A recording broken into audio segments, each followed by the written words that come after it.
Arby's day at the zoo. One day, Arby went to zoo to see the animals.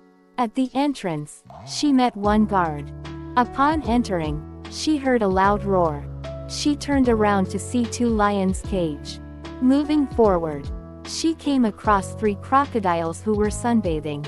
Not far from there were 4 elephants taking a mud bath. They were family and mommy daddy and 2 cute baby elephant. As Arby explored more, she ran into a big cage with trees. Jumping on the trees were 5 monkeys. Arby was angry and sat down to eat in the zoo cafeteria opposite side to the cafeteria. Were 6 peacocks. A little further, she ran into a pond.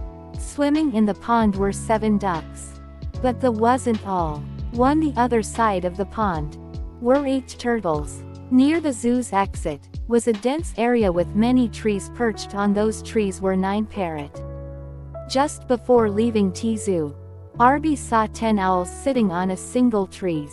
She has never seen so many owls together. Amazed with sight, she came back from the zoo and recreated the number of each animal she had seen.